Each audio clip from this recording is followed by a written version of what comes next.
we are following breaking news in the NFL. The Chicago Bears know their next GM. They are finalizing a deal to hire Chiefs executive Ryan Poles as their next general manager.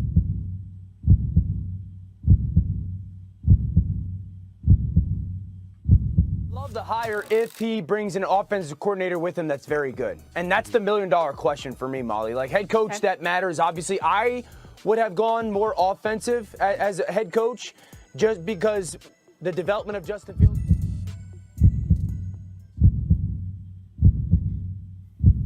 We will play at a high tempo, a high effort, attacking physical style built upon speed, quickness, and explosive athletic ability. We will carry ourselves with an attitude of energy, passion, and intensity. We will play with maximum effort. We're going to build through the draft. We're going to acquire young, fast, and physical football players.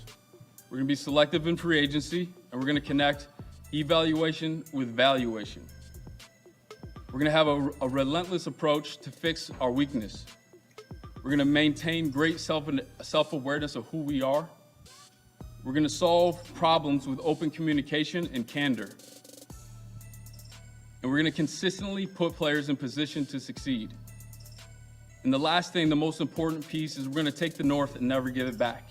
Take the North and never give it back. Take the North and never give it back.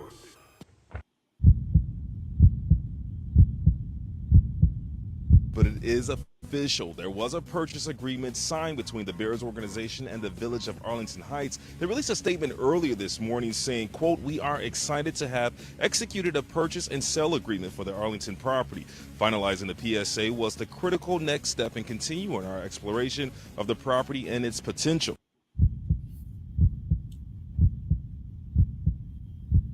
What's up? This is Jalen Johnson, cornerback of the Chicago Bears, and you're watching my boys, the Bears Mafia, on the Beardown Breakdown right here on Beardown 24/7.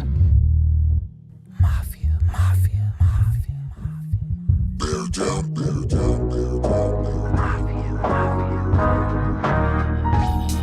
It's the Beardown Breakdown. All up in your face now. Beardown Breakdown. Shake the whole lake down. It's the Beardown Breakdown. All up in your face now. Beardown Breakdown. Shake the whole lake down. It's the Beardown Breakdown. All up in your face now. Beardown Breakdown. Shake the whole lake down. It's the Beardown Breakdown. All up in your face now. Beardown Breakdown. Get down, lay down. We can talk modern era, we can talk throwback, but when we talk it's real talk, chump. We don't hold back. These other guys love to lie, bruh. We don't promote that. Mo facts, mo stacks, Mr. Clean, no cap.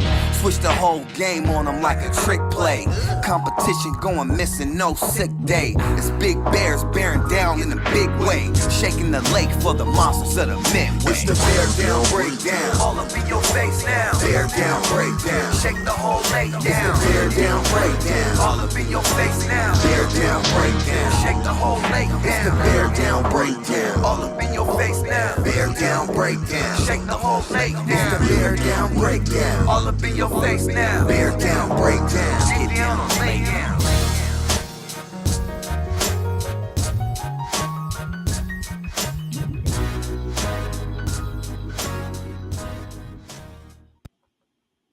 What's going on, everybody? Welcome to the Beardown Breakdown. I am your host, Mike. On the show tonight, we have Mr. Chicago, Marlon Williams. Shot-town, what up? Beardown. That was super low energy. We got. It is, man. It is. I know. We'll talk about it. We got Gil in the house. Hey, what's going on? Good evening, everybody. Bear down. Executive producer Adam Wolf. What up, Bear down?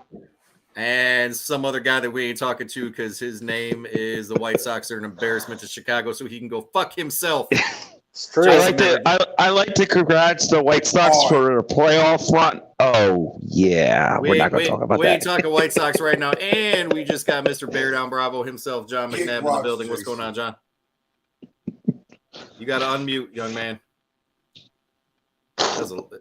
You got to unmute, John. Sound like he's real emotional right now. That was a. Maybe his mic's on prime time. It's afraid it can't perform on prime time. Hold on. Go ahead, John. Nope, I still got nothing. No, we got nothing, John. You're going to have to fix that audio. Don't fix your camera, fix your audio. Andy froze. John, I'm going to send you out and then just come back in. I'll put you back on. Get out of here. Well, welcome. All right. Welcome to the show. So, a couple things before we get started. As always, please give us a like on Beardown 24/7. That is our Facebook page. And listen, y'all, go subscribe to the Beardown Breakdown on YouTube, please. There's some content on there you're not going to see anywhere else. We do got things coming. It's been crazy busy for a lot of us, but we're going to have a conversation here real soon. At least I'm going to have one up. So go make sure you subscribe to the YouTube channel and you give us a like on the Beardown 24/7 page. One more thing, Lester couldn't be here. He's helping his son move, but he wanted me to pass along a message that he has accepted a pie bet. I don't know who he took the pie bet with. I think it's himself. But if Darnell Mooney does not score a touchdown this week, Lester is taking a pie to the face on the next episode. Ooh. In the face. In the face. So, does it have to Can be y'all hear me? passing, or can it be like? We can hear you. We can hear you. Yeah. And Jason, I heard that dig. I heard the dig. So love you. We're going to get started. Before we do that, I want to give a shout out to a couple guys that have been damn near in the comments on every single episode. Greg Rice, the Lions fan. Greg, we appreciate you for watching. And then our man Willie Glow, always in the house. Willie Glow. Get down, Willie. Yes. And that goofy Packer fan named Simon. Yeah, and that goofy Simon, that Packer fan. He just wants to come on here because he wants to see what we're going to say. But we're going to go ahead and get started into that shit now. I know we probably got a lot to say, and we've had a lot to say for 4 days. There's been some fighting, some arguing, some cussing, some hurt feelings, some madness. Let's try to keep it relatively short. We only got 3 topics tonight, but we're going to try to keep it relatively short. We are going to start with the recap of the loss in Green Bay. And I'm going to start with Marlon. Oh, God. You got to start with me. All right. See you guys later. Right. Yeah. Well, I'm going to read a book. I haven't ate yet, so I'm going to cook dinner. No, I'm going to keep this short and to the point, hopefully. Bill Pollensbrook? Well, listen, for starters, goddammit, the light ain't on tonight. So, I mean, shit. That's an indication that not only did we fucking lose, we didn't play well. And a Marshall jersey up, huh? Yeah, Brandon Marshall jersey is up. Shit. Boy. That was my favorite. Actually, I got one up too. I'm actually wearing the white one. Yeah, that's all different story. Yeah, we just we didn't play well. We looked very unprepared. We looked very just stagnant. We didn't look like we were out there ready to compete against our rival. And quite frankly, Luke Getsy and his play calling and this whole entire coaching staff looked like they just got the fucking job the day before. That's how unprepared and just they look out there. They didn't come to play in terms of running a respectable and productive scheme to help us compete in the game outside of the first goddamn drive that we had that put us up 7-3. From that point on, it was a shit show. It went downhill from there. I was not impressed with any facet of the offense. We converted, ladies and gentlemen of Bears Nation, we converted one fucking third down the entire fucking game.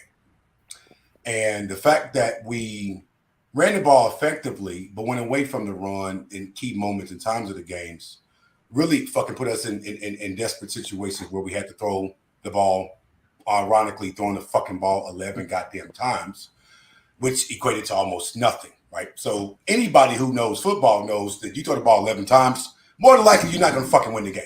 You're not going to even be in a competitive position to win the game, right? So looking at how this defense was being dragged, how they were being just fatigued, out there too goddamn long, the Packers knew what the fuck to do, and they knew we couldn't be able to stop that because we haven't stopped the run in, quite frankly, a year and a half, probably 2 years now. And so they utilized their running backs.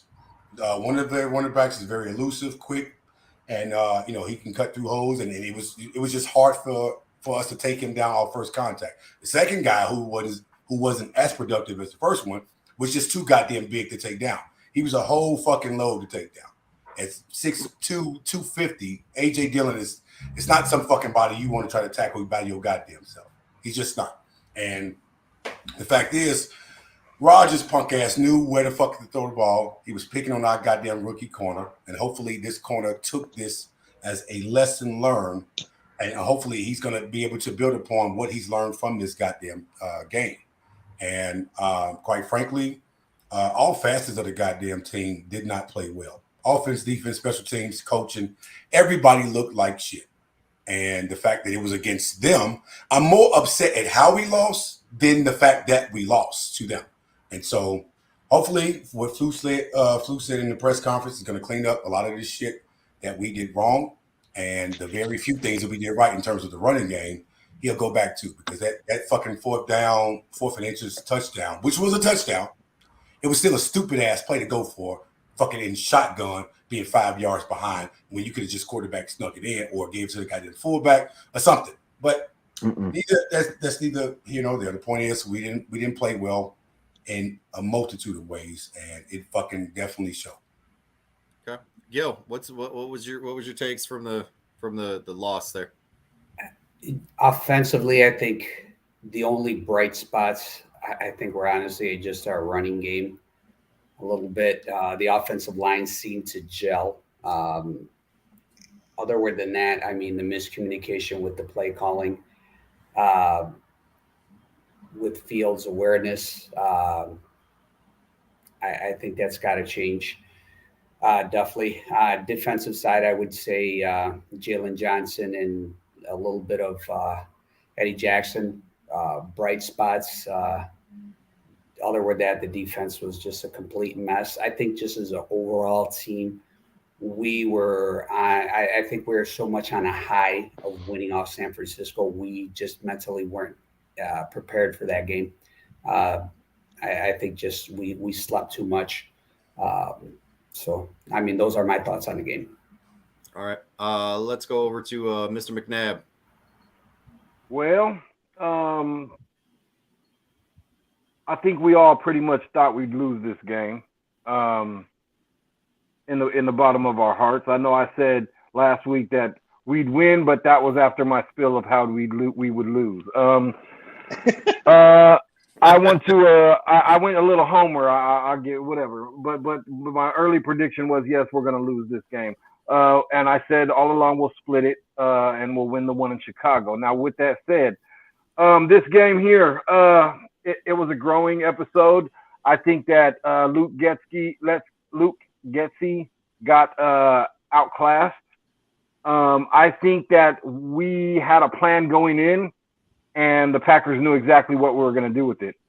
I think that we had a plan on how to defend them, and the Packers went totally flipped the coin on us and ran the ball right up our ass and made us feel stupid because we planned for Rodgers to be a superhero and the running game was a superhero.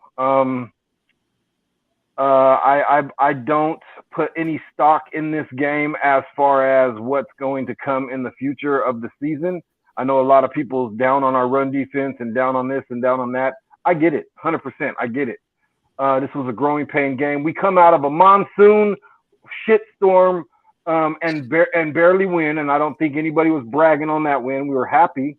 I live in 49ers country, so I was definitely talking to those guys that were talking to me on the page. But other than that, I think we were all content with the win. We weren't overzealous, but when we went to this Packer game, we got our ass kicked, and I think it was quite proper for the situation that at hand. We went into a Sunday night, and everybody's has their own opinion on this, but just remember back in the day when you played for your high school team and you played the homecoming game or you played the rival across town, especially in Franklin versus Edison basketball games. It was just something else when we played Edison. It's a different feel when you play your rival. And these young guys took it on themselves to talk all week about the rival. But once we got to play the rival, they smacked us in the mouth. And that on a Sunday night mixed with definitely better coaching on the other side, and our guys being so content with we're prepared with just a program of hits and this and that and this and that. I feel it was just a bad situation to be in on a Sunday night, second week of the season, with that crowd. The crowd was hostile, man. If you didn't really look at it, like, I don't know if you've seen it, these guys were loud. It was a loud night. And I get it, other stadiums are loud too, and this and that, but this is our rival. And we're trying to show consistency, and they did everything possible and executed by showing lack of consistency. With that said, I don't think nothing going forward is relevant to this game. Like previous years, prior years, we've never looked as bad as when we play the Packers. We've always had shit games against the Packers. So I'm not putting much stock into this. I'm looking forward to Houston. And with that said, Adam, what's happening? Well, listen, it's still fuck the Packers, but let's face it, guys. Personnel-wise, they have more talent on their team than we do. Yeah. We were just hopeful that we would win. I mean, I would say yes. I would say yes, but if we could have manned up a little bit more and held that run game down, we were in the game. We could have been in the game. We could have been in the game. We weren't in the game. We could have been in the game. Yeah. All right. Let's get Adam and Jason's thoughts, and then I'll get mine real quick. Go ahead, Adam. Well, there's a lot of things that stood out to me in this game. Mainly, Matt LaFleur had an excellent game plan going into this game, exploiting the holes in our defense, running the ball at will, whatever the fuck he wanted to do, he did it. As far as the Packers passing game goes, he had a great game plan there too. He lined up every single one of his hot routes or every single one of his first reads, and he lined them up in the slot on Kyler Gordon, exploiting that rookie. It definitely worked. Kyler Gordon obviously would probably love to have that game back.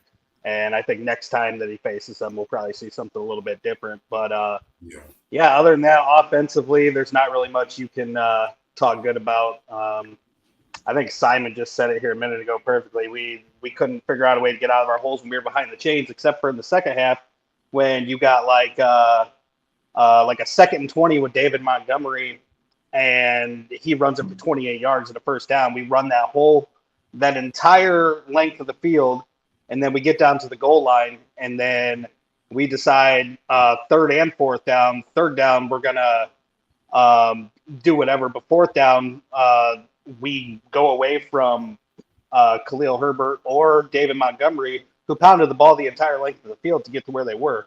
So that kind of stuff pisses me off. Luke Getsy definitely gets a fucking notch in his dickhead book. But I don't know. I don't know. A lot of things rub me wrong about this game, man. We can talk about it all fucking night, but that's a whole other fucking the more frustrated I get thinking about this game, the more I start to think that this stupid motherfucker Luke Getsy was shaving points. Because he was supposed to be the goddamn deciding factor in knowing how to fuck this goddamn Green Bay. Stop it. That took a hell of a turn, Marlon. I'm not going to lie. Stop it. No. Okay, anyway. know how this fucking team plays. And he didn't do nothing to favor us. He didn't do I kind of agree with that. Help us in this goddamn game. Because he's been there for a number of years now, only to bring his ass over here for his first time being an offensive coordinator. Not only the not converting on the 4th and 1 on the goal line, but if you're Justin Fields, if you're Cole Kmet, who's one of the blockers on that play, we need that fucking touchdown. You fucking get it any means necessary, and they didn't push his ass in that fucking hole. They got no push up front, which was it's the play design. You're supposed to get that running push up front. And Justin didn't go behind it, and we didn't fucking execute it. It's just, it is what it is. It's enough to completely piss you off.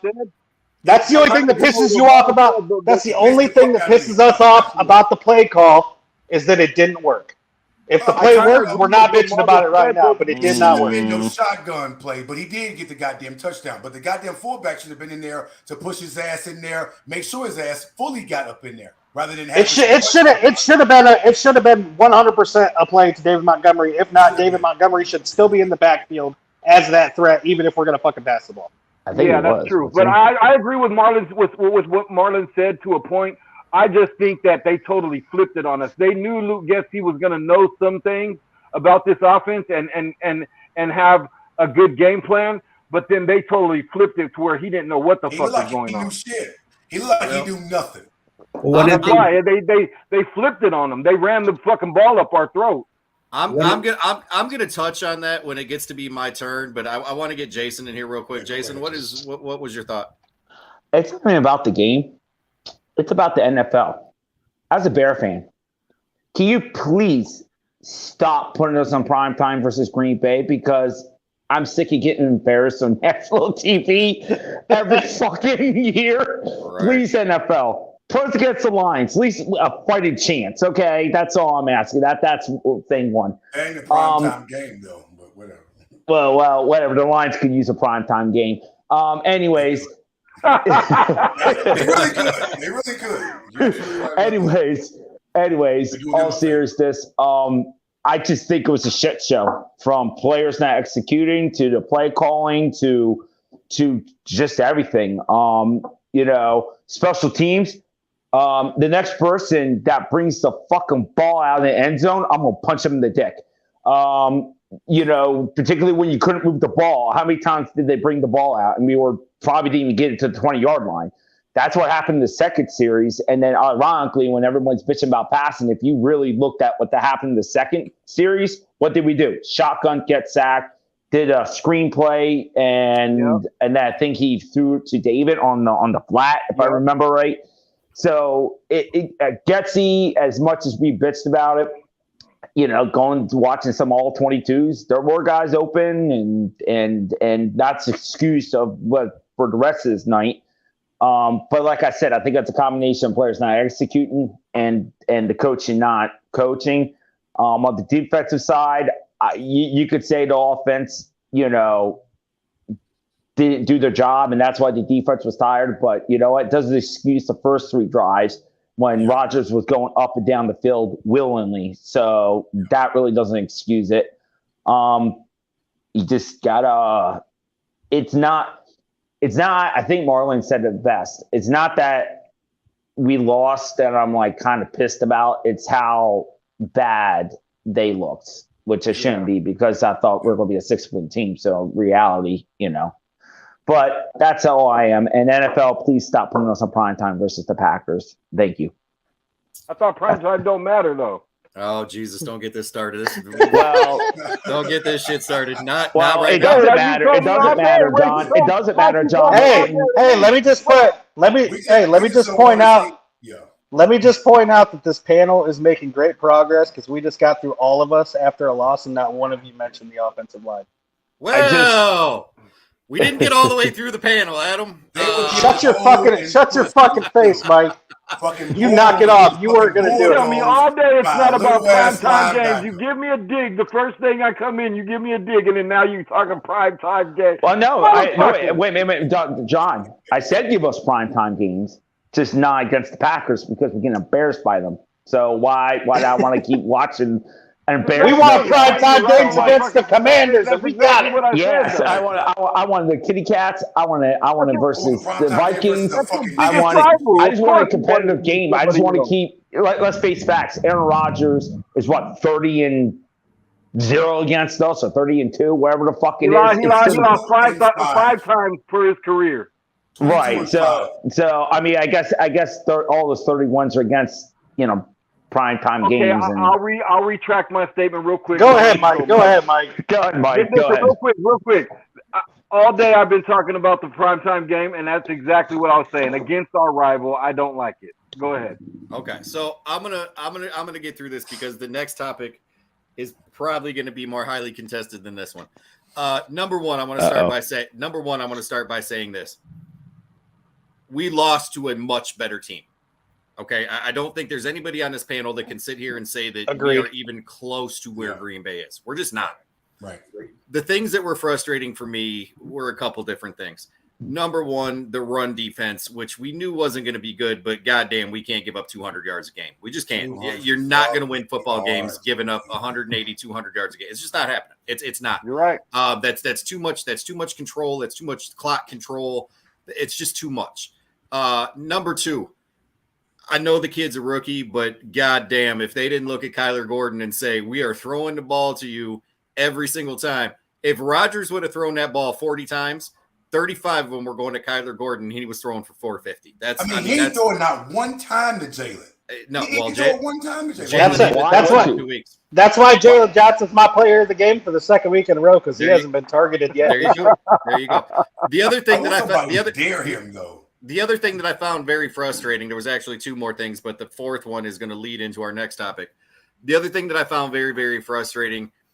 It wasn't so much that I minded the play calling. When we start looking at the breakdown, and I broke it down with you guys, the first half, as much as you want to say it was lopsided, we ran 8 times, we passed 8 times. The second possession, we threw all 3 times in a row. We came back out the third possession and threw 2 out of 3. The problem was we weren't getting anywhere with the passing game. Now we got really run heavy in the second half, but that was the only shit that was moving the ball. So with all that said, it's not the play calling I didn't really care for. I don't care for the situational football. I don't give a shit what the situation is. When you are at a goal line, inches to go, you don't back the fucking running back up to get there. You put him under center, you get a push, and you get the kid over the fucking line. I would have been good if Justin Fields would have left his fucking feet. A fucking rock bottom or fucking power bomb his ass in the goddamn end zone. Do a wrestling move or something, goddamn it. He listen, I think he got that touchdown, but goddamn it, make sure you solidify that shit by getting his ass all the way to fucking that end zone. They got with it. I'm sorry. I'm sorry. I do Mike. too. But you know what? No. Fuck Justin. He didn't earn that touchdown. David earned that touchdown. He should have gave it to David. Of course. Yeah. No one's saying Khalil Herbert earned that touchdown on that drive too. Yeah, Khalil Herbert. But David did way more than Cleo. That's all I'm saying. Here's the thing. Justin Fields could have taken that snap from under center, leaned fucking forward, and put that ball out, and it was a touchdown. You don't back up to go in. You just don't. You don't back up 4 yards to go. Them holding bastards, you holding ass bastards. They was holding a lot, but even on the other angle from where he was standing, there was an angle to the right of him that was open for him to just jump over and get in the end zone. And I don't understand why he didn't see that, being right there with right behind the goddamn lineman who was trying to block for him and wasn't getting much of a goddamn budge. And I'm just like, where the fuck is Blessing Game? And we've been bitching about a goddamn fullback for the past few years, and now you ain't fucking utilizing him. Why was he not out there?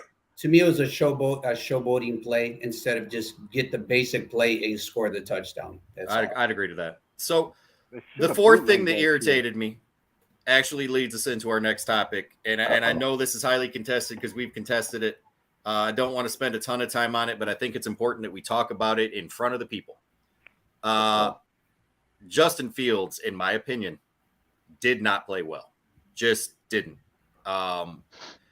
So it raises the question, how much of this falls on him, right? And we've had a lot of conversations in the back, and we've had a lot of conversations with each other all day, and John's going to get frustrated. John, just whatever you got sitting there in that ashtray, light that son of a bitch up, take a couple hits real quick.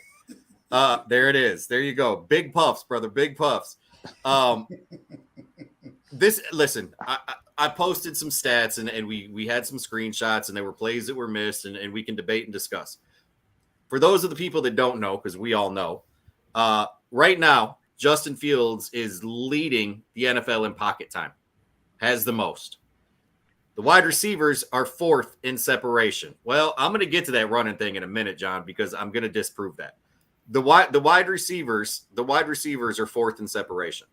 Okay. That to me tells me that he's holding the ball too goddamn long and he's just not making the read quick enough. Like I told you guys, at some point in time, you have to throw the ball. It's the NFL. It's going to be a tight window, and you need to trust the fact that your receivers are going to go get this damn ball. He missed EQ twice, and I still say on that flea flicker, he had Mooney wide ass open right where he wanted it. But even on the one where he missed EQ when EQ got out, he missed the deep curl too. He had multiple options on that play, and he missed them all. He was supposed to hit the curl route, and he took that option to go straight. And what if his read? Because we don't know the. I don't think the curl route. I don't think the curl route was one of his first reads because he didn't even look there. He did. He looked left, and then he looked right, or right and then left. What I'm saying is, what if his read was second right there, and then his third and fourth were on the other side of the field? Well, he wasn't streaking until half that play. But listen, we can keep saying the EQ route was supposed to be a curl route, and he broke it off because he had beat the coverage. That's part of the playbook, John. That's no different than an audible. They train for that. That's why the hand goes in the air. If he's got the coverage beat, Justin has to realize his hand's in the air. He's got the coverage beat. I got to let it go. It's not like it just happened. It wasn't sandlot football. I mean, what he played? What he played? 7 series. He played 7 series in the preseason, or 6 series in the preseason. Listen, even to that point, though, Mike. Now you guys know how I am about being vocal and being passionate about this shit. Yep. So, as a fucking receiver, with me having a receiver's mind, I'm going to Justin and say, "Hey, man, look for me. Look who the fuck is guarding me. Look who the fuck ain't guarding me. Look at the disadvantages and the advantages that I have out there. Why? Trust me to go out there and make a fucking play on that ball. You have to trust me. I need these soft-spoken ass goddamn bastards on this fucking team to start talking to each other on the fucking sideline when the goddamn play is busted. When we don't fucking convert on third down, when we don't make a fucking first down or score a touchdown and have to result to a goddamn field goal. I need y'all to be talking on the fucking sideline, man. Because there's no dominant number one. Well, you know, I mean, well, yeah, we did. That's not necessary. Looking down, looking all sad and that shit. Is true. Pick your fucking head up and talk to your goddamn coaches. Talk to your goddamn quarterback. Justin, talk to your goddamn offensive coordinator, your goddamn quarterback coach about what the fuck plays are being drawn up that you're not executing well or that they're not fucking putting in place for you to execute well. Come on, man. This ain't fucking rocket science. John, real quick, I want to ask you, because I know you're real big on this, there is no dominant number one. Who is the dominant number one in Tennessee? I mean, they're in the same situation. They're losing right now, too. Okay, but their numbers are better. I mean, Tannehill's numbers are better than Fields, right? If you're missing reads how many years now, have they been in that system? If you're missing reeds now, it doesn't matter if you've got a guy. How many years have they been in that system, Mike? It doesn't matter to an extent. Tannehill 2 years ago was being said that you suck. You might not even be on this team. Now they trust him and they like him. And hey, I'll tell you what. Right now, I was 100% wrong so far about Equanimeous St. Brown, and against 2 good defenses, week 1 and week 2, he has fucking shined. I'm not saying he's fucking out there being dominant because he's not getting the ball every time that he should, but he's definitely surprised me so far, and he is probably our number one right now. He's 100%. He's 100% with Mooney at Why this the point. fuck was It's not even close, out but there, though? Pettis was in the first game. Why the fuck is he not out there offensively in the second game? he is. He I didn't is. see He his hands was. out there. He was many times. Yeah, great. His snap count was actually relatively decent. It wasn't. It was just It he wasn't didn't that get many. looked. He didn't get. Actually, I think was he the one on the hook on the curl route, the one that was missed? No, that was EQ. No, EQ broke it off and went on. No, it was Pettis on the other side of the It field. was Pettis on the other side that had the curl route, and that was open too. Yeah. So, you know, like I said, and I want to tell everybody, and I've told you guys 1,000 times, I'm not giving up on the kid. But if you're not worried, you're kidding yourself. I mean, that's just how I feel. Well, go around and how much does it fall on him? 50%. What is it, Marlon? What do you think? Real quick, give your percentage. To be quite honest with you, it's between 25 and 30% on him. Listen, my optimism of this kid's potential is based on his potential, based on what I've seen from it, based on what I know about his talent that he does possess. But I'm hopeful that he can get this fixed and get this right. But I'd be lying to you and telling you that I'm not concerned about him because I am. He's not reading quite fast enough to make these goddamn throws. He's not looking at his first read. He's barely looking at the second read. Now, mind you, I do think a lot of times when he's running to get the fuck out of Dodge because his goddamn offensive line is caving in on him on specific plays. Goddamn Boron was getting his ass fucking bulldozed through by a goddamn linebacker who's probably 60 pounds lighter than him. But he was getting fucking manhandled like it was nothing, getting thrown around like a goddamn rag doll. I couldn't fucking believe what I was seeing from him. But even still, Justin has to know, get that fucking ball out of your hand. Even if nothing is there, my philosophy on this show, I've been saying this repeatedly, if you want to live to see another down, goddamn it, you throw the bitch out of bounds. Ain't no fucking body down there that's open, then guess what? Get rid of it. Don't take a goddamn hit. Don't take a damn sack. Don't try to fucking run and scramble and then see somebody in your goddamn face and it's too late for you to make a damn play on the goddamn ball now. Like, come on, man. He has to fix this. Now, I get there are some growing pains that he's going to go through, and it's a lot of different things that he has to transition from his days in Ohio State and from his rookie year last year. But at some point in time, because again, I want to make sure I reference my boy Leon because he has put this shit, he has embedded this shit in my head. It's only fucking week 2. So I am optimistic. I'm very optimistic that he's going to clean this shit up, and this offensive coordinator is going to help him clean this shit up because it's a domino effect. The offensive coordinator got to trust the goddamn quarterback to make plays. The goddamn quarterback got to trust his goddamn weapons out there to make plays. Mind you, Mooney and fucking Cole Kmet, between the fucking two of them, have 2 catches for -4 yards. They're supposed to be playmakers. What in the entire fuck are you out there doing?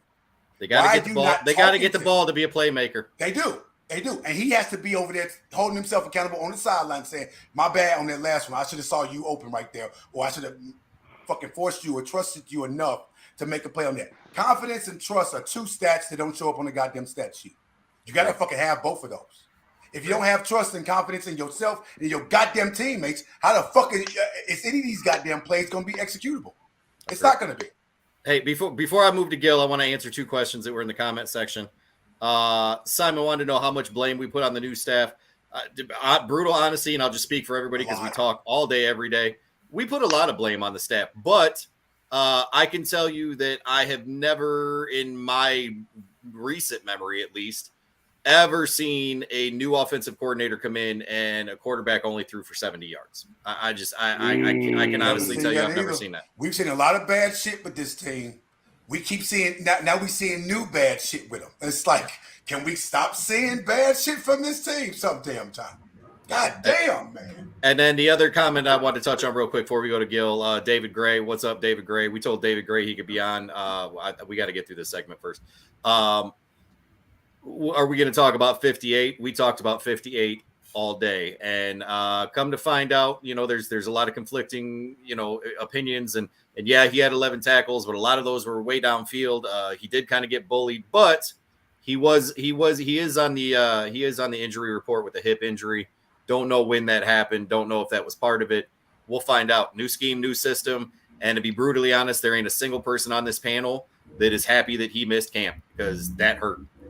So we'll move on though. Let's go over to Gil. Gil, what's your take on Fields? How much do you think of this falls on him with this offensive production? I would say 60%, and I would just say, and I'm just going to be realistic with him. For him to, even if these are short passes, if you got and I think you touched on it too, Mike, with mismatches. Those 5-6 yards, they're still going to, move us forward. And the problem is if you don't recognize that quick, obviously that's going to take an opportunity. And when we're on the offense, we're wearing down that defense. To me, it's like you have to keep their defense. Like, for example, the Packers, you got to keep their defense on the field, and that's the only way you would keep Rodgers. And he's got to understand that a lot better. This is not just with Rodgers. I'm just talking with any offense. So, that's something to me that falls more on him. Okay, so I'm gonna save John for last because I know. Look, John's stressing over there. So hit that thing you got in the ashtray one more time. Let's go to Jason, then we'll go to Adam, and then we'll go to John. I'm not going to be 60. I'm saying probably 50%. Just because I think it was him and Getsy were kind of hand to hand. I think they both just screwed up on both the time. So I'm going to say 50%, at least this game. So okay, Jason, that's it. What percentage are you leaving for the weapons out there that he has to throw to as well? So it's just on Justin and the offensive coordinator, not on the rest of the goddamn offense? To be honest with you, Some of the all 22s, Mike's right. There's guys open and Justin's not throwing. We're talking So about a couple of plays here and there, but now, I mean, there's a lot of plays. There was one, and I shouldn't send it back to you guys, where right before the shotgun, Justin missed a guy on the slant wide open for an easy touchdown. So, I mean, we can sit here, cry about the weapons all we want. Now, okay, Cole Kmet drop a fucking pass. Cole Kmet's an issue. Cole Kmet's an issue. I'm not going to say this, but we could say Mooney's not doing anything, but Mooney was open. Justin's not seeing him. So you could sit here and say Mooney's not doing nothing, and his numbers are not good, but he is open.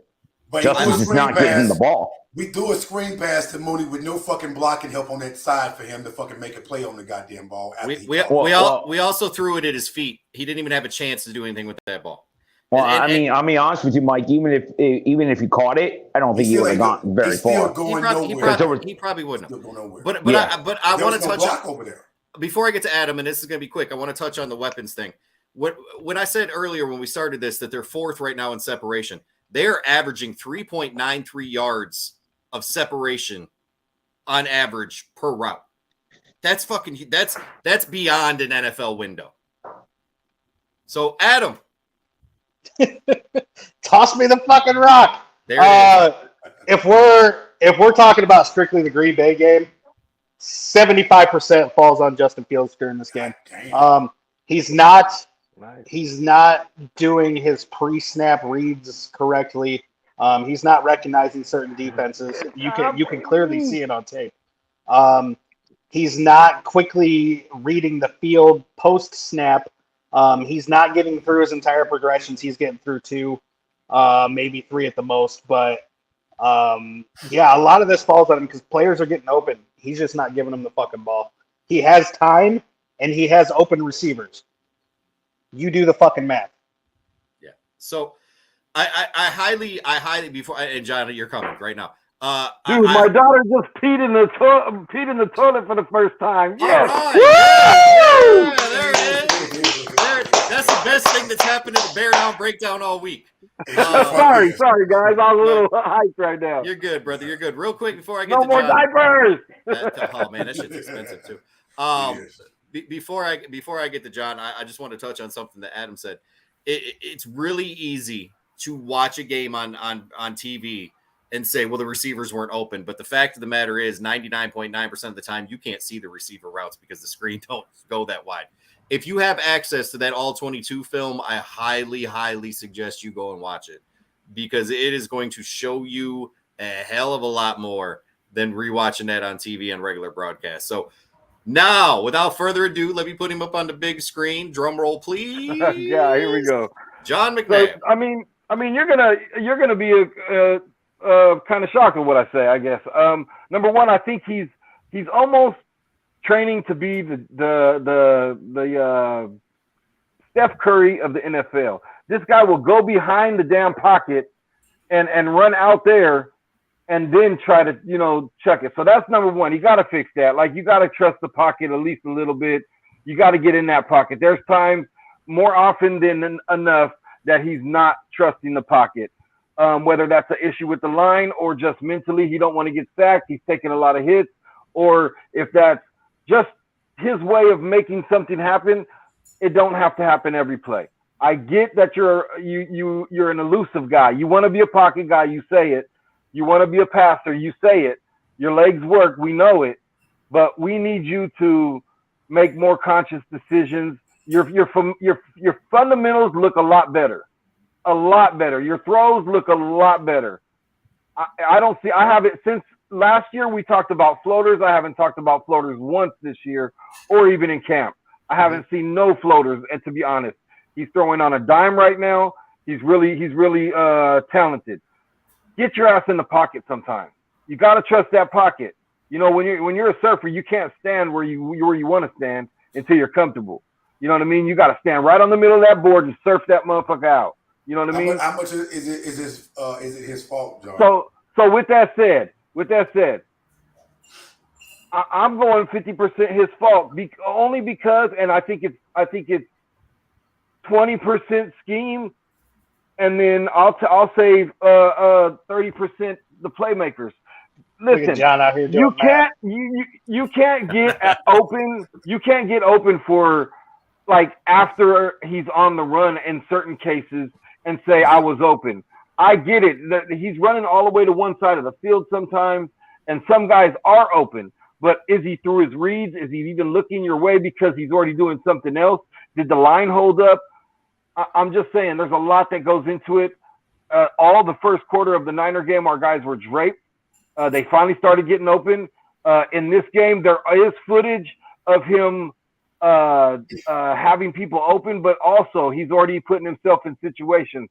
I agree he could have hit Mooney up top, but I think to make that play happen, it took a second longer, and I think he would have got sacked, honestly. But that's neither here or there. We can't say yes or no. Still frames aren't what we're going to fucking make our honest opinion over, because that's not real football, one still frame. Or even a video that he has to sharpen his skills up, yes. But guys still need to get the fuck open. Mooney, it's not okay what you're doing right now. You got to get open. 30% the playmakers. I say 50% hit. Also, another reason is what Marlon said. This man, for so long, we've dealt with a fake, narcissist fucking coach that thought he'd do everything, and he couldn't come through. It's on the players at this point, bro. You got to get with your wide receivers, like Marlon was saying. You got to get on the sidelines. We've seen it too long with Jay Cutler sitting there biting his nails. We've seen it too long with, just random Joe quarterbacks not getting with your receivers and really talking it out and really figuring it out. It's time we get something like that. And Justin needs to be tampering. Find someone as a receiver that wants to play with you, bro. Go tamper on the under, not the ownership, but Justin, go tamper. Listen, I'm going to say this much because I plan on going to the goddamn game against the Falcons, and I plan on sitting on the sideline where the Bears are going to be sitting. Let me see them do a stupid-ass play and then go on the sideline and put their fucking heads down and just sit there. I'm getting escorted out the fucking stadium because I'm going to cuss. You better go to I am going to one. lose my shit. I'm going to cuss all their ass on that goddamn sideline. Go to row number one and yell your shit, Marlon. So I'm gonna give mine real quick, and then we're gonna move on. Before I give mine, I pulled the stats for most pocket time right now, or time to throw is what it actually is. Basically, after doing some research, that is the time from the snap to the time the ball releases your hand. Right now, these are the names on the list from most to least. Well, at least through the top 7 or 8. Justin Fields, Daniel Jones, Carson Wentz, Marcus Mariota, Russell Wilson, Jacoby Brissett, and Trey Lance. So what really stuck? What really? Look at Leno doing his job. What really stuck out to me is this. That's not what that means. That's not what it means, because when you start looking at the Justin Herberts, the Tom Brady's, the Aaron Rodgers, the Josh Allens, the Mahomes, the guys that we consider elite or almost they're elite getting level, rid of the ball they're quickly. getting rid of the ball, which decreases that time, right? And some of them have very, very, very good fucking lines in front of them. So to me, this does not scream necessarily that, oh my God, Justin Fields' offensive line is great. I don't think we're great. I don't think we've been as bad as we thought we were going to be. It's telling me he's not getting the ball out quickly, right? So we're still. I agree with that. And what I've always said is this: I don't think he has a problem reading it. I think he's got a problem reading it fast enough. It's just not. He's anticipating the hits too that's coming too much. I think somewhat in some cases he's overthinking these pass plays where he. Do you think he's trying to avoid interceptions also? I hope not. Yeah, here's why I say that, because if you're going to be a great quarterback in the NFL, you've got to trust the fact that sometimes I just got to throw this ball in this tight fucking window and pray to God my receiver goes and gets it. And you can't second guess shit like that. You can't. In today's NFL, everything is a timing route. It's not, oh, yeah, he's open, let me throw it. That's not how it works. It's a timing route. You're dropping. Do we have the guys to do that though, Mike? Do we have the talent? You miss 100% of the shots you don't. Absolutely. When you've got 3.3 yards of separation, absolutely, I think we have the guys to do it. Do I think we have the guys to be explosive? No. Do I think we have the guys to pass more than 70 fucking yards? Absolutely. Yes, I do. So real quick, you said it was the time of the snap to the time he releases the ball. Correct. Is he creating more time by getting in that area behind the pocket and at least having some time to run and then throw? Yes. Or is that all on the line being better? Well, hold on. Yes, it does include that, but I want to ask you a question. How many times do you think in that Packer game Justin Fields rolled out of the pocket and made a throw? There was only one rollout. There was no play action in that goddamn game, but one. So not counting the one that he went 2 yards past the line of scrimmage. How many times do you think that was a fucking bonehead mistake? He's been getting behind the pocket almost every game. But that play he threw the damn ball after he was it's 2 not yards necessarily a design rollout or a rollout perhaps, but almost every play, like I said, he's almost like the Steph Curry. He tries to shoot from deep. He don't even step into the pocket. John, so what I'm saying is he's not rolling out, but he's already 10, 15 yards backwards. How many times do you think he moved out of the pocket and then threw a ball? Not 15, but about 10. He's about 10 yards away from the line of scrimmage. How many times do you think he moved out of the pocket in that Green Bay game and then threw the ball? I don't know. I just said it. Yeah. How many was it, Marlon? One. It was one. But I mean, is that accounted for every time he moved? Because he only threw the ball 11 times. He was running too. He was running in those cases that you're talking about. He only threw the ball 11 times. That doesn't mean only 11 pass plays were called. I agree with that. He only threw. Right. But that number reflects if he just ran though. No, that's a run. Yeah, that's a run. Okay. That does not count as a passing attempt. Yeah, we're talking sacks. We're talking anything else. Sacks and the ball leaving your hand. What happens after that doesn't really matter. It's passing. Sometimes it conflicts with him trying to run and then he getting a tackle for a loss. Sometimes for some reason they sometimes count that as a goddamn sack. It's like, well, that was actually a run play. He was trying to run the ball. If you're behind the line of scrimmage, it's a sack. 50% of those, it might be him trying to throw and he just decides he can't and goes. So, okay, but that's kind of my point, is that the deciding I can't has to stop. Yeah. I agree with that.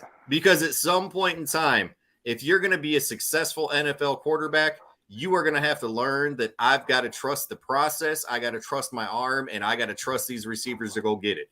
Now, with that said, I ain't looking at fucking Cole Kmet to make a catch because he ain't been able to do so. But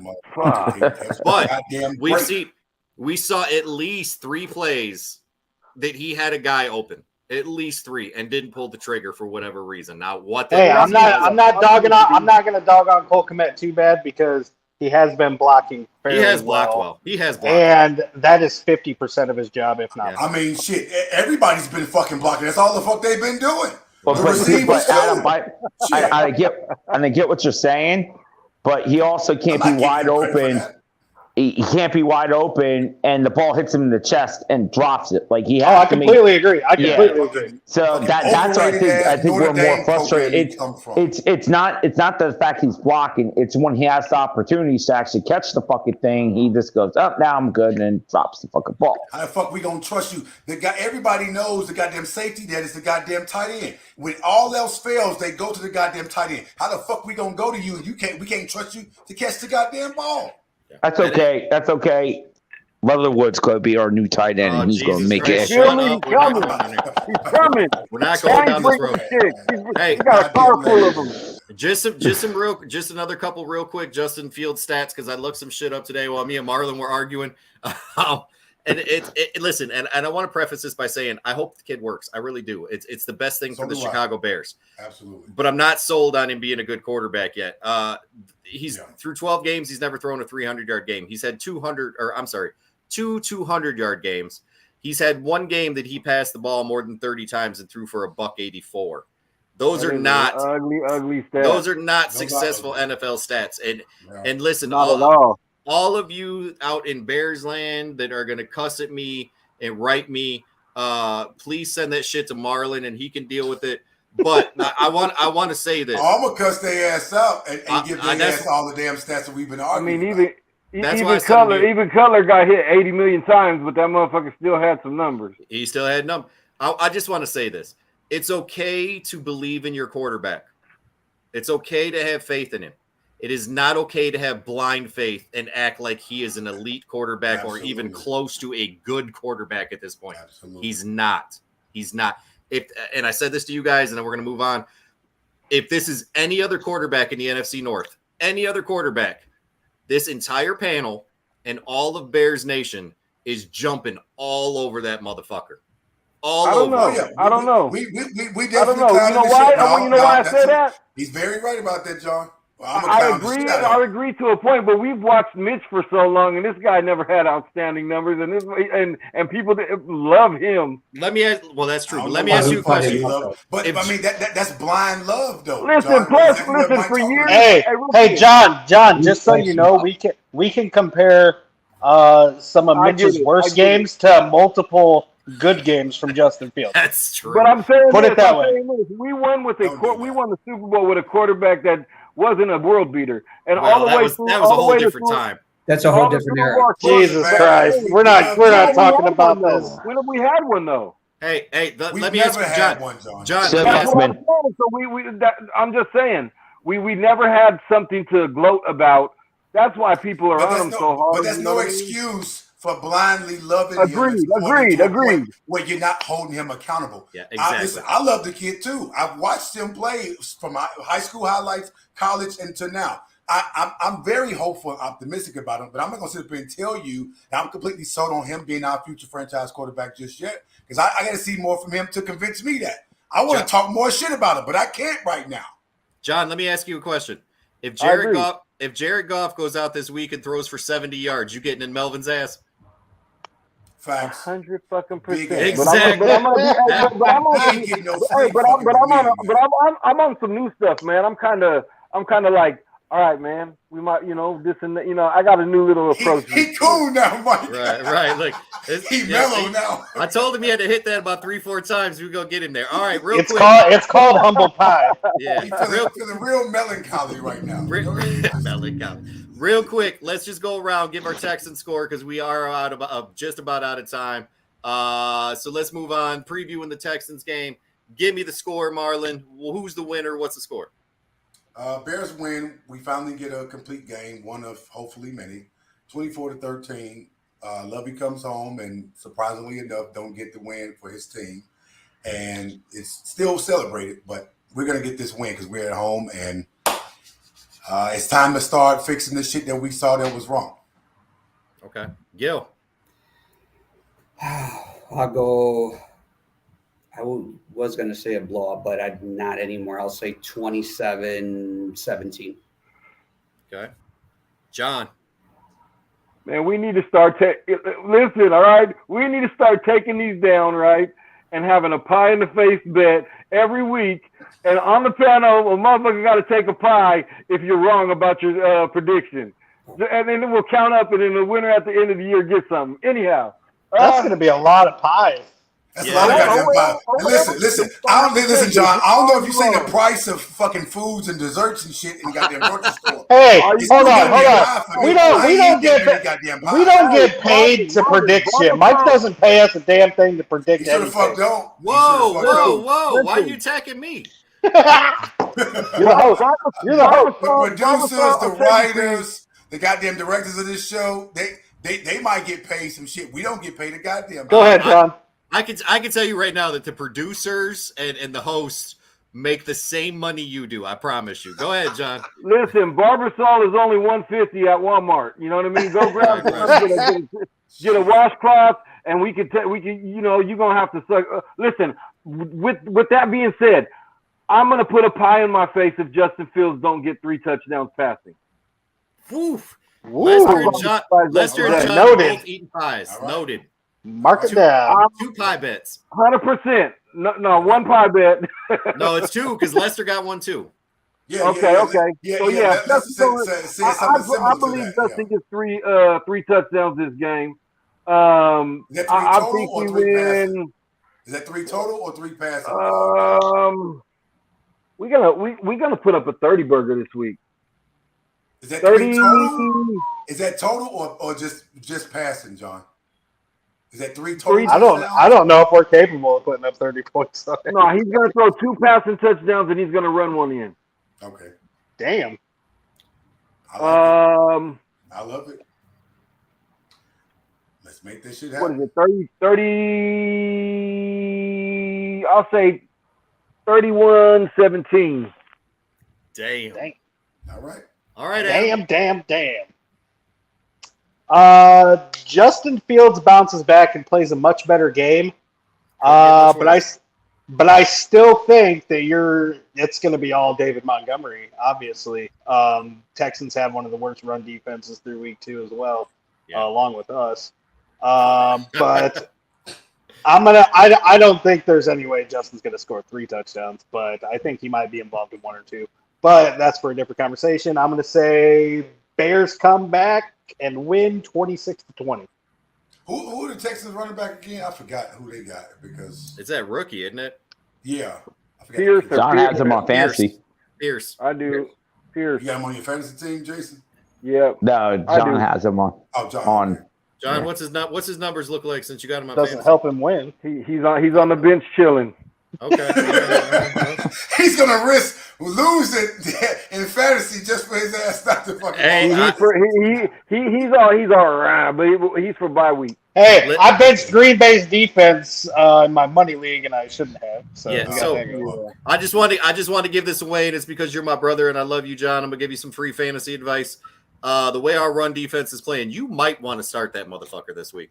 Jason, some more advice. So- Don't start Mooney or Cole Kmet until they actually show us they're gonna fucking ball out. Because I got both of them on two different leagues, and I'm like, that's why you don't make homer picks in fantasy. It was just one. It was just one player for each goddamn team, though. That was it. All right. So Another team too, though. the score prediction is going to be thank you, Simon. 38-32 Bears. Oh yeah. Justin does not break a 200 yard. It's going to be all ground to pound. 30. Yeah, I don't think there's any way this game doesn't have a heavy dose of David Montgomery and or Khalil Herbert. Yeah. We are run first offense with the Texans being the third worst run defense and us being. I know a lot of Bears fans think that Justin has a lot to prove and all this stuff, but it's not going to be up to him. We're running the fucking ball. But see, that's my other fear. What if Getsy and then we're going to be like, oh, let's throw it, like overcompensate? I'm gonna tell you this much. I think our second string tight end is gonna fucking score a touchdown before Cole Kmet ass does. This game, he's hurt right now. Griffin hurt? Yeah. Griffin's hurt.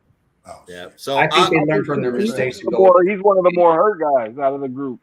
I'm going to go ahead and give my prediction, and since everybody picked the Texans, you know I don't like to go with the flow. This run defense is fucking bad. Nobody picked the Texans. Yeah, nobody picked the Texans.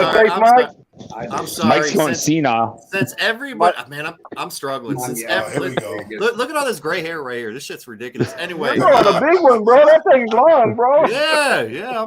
Yeah, just in time for the holidays too, Mike. I still see some pie. Still see some pie in there from last week too. I do. That blue cream, yeah. Come on, all right. With your prediction, I need a pie bet too. Since everybody picked Chicago, I'm gonna pick Chicago, but I think it's gonna be a low-scoring game. I think you're looking at like I'll say 17-14. Chicago wins. Here's my prediction. Cole Kmet scoring a touchdown this week. Get the fuck out of here. Listen, Valence Let's Jones. fucking go. Valence Jones, if he plays, he'll score a fucking touchdown before Cole Kmet. Valence Jones ain't gonna play. He ain't gonna play. I hope so, man. I want to see that. And Marlon, He didn't practice. Like I said, he didn't practice today. We might not see Kevin White Jr. for a few more weeks. Don't do that shit. Hold your don't do that shit. That's hard do work. that shit, Adam. Hey, I do it just to get a rise out of Marlon and John. That's why I do it. I want to add a stipulation to my pick. If Roquan Smith does not play, I think we lose this game going the opposite direction. I think it's going to be a close game when we lose it. Talk about being an impactful player. Well, I don't know if he's an impactful player. The run defense is that fucking bad, but yeah. We're going to be that much worse. Man, you got to watch the film. I'm telling you. 200 yards a game. Shit, I don't think he's coming from the other side of the field, bullshit. Man. It can get worse. It can get worse. I believe me. He did tackle people behind the line of scrimmage, but he was getting, like, they were running away from him. He was coming into plays. He was coming all the way from the other side of the field making plays. Jones is out running him a lot. I don't know. They ran his side a lot. Watch the film. Watch the film. They ran his side a lot. Okay, No, I'll watch. You know what? I haven't had a chance to watch y'all 22. I'm gonna go back and watch it. I'll take a look at it. We'll figure it out. Let's watch it together. Well, listen. If you're making that kind of offer, no. All right, everybody, we got to go. It is Beardown Breakdown. Please give us a like on the Beardown 24/7 page. Also, subscribe to our YouTube channel. I know we added a couple people tonight while we were on. Appreciate everybody. We will see you after this Texans game. Everybody have a good night and bear down. Fuck the Packers. And still fuck the Packers. Fuck Lovie Smith.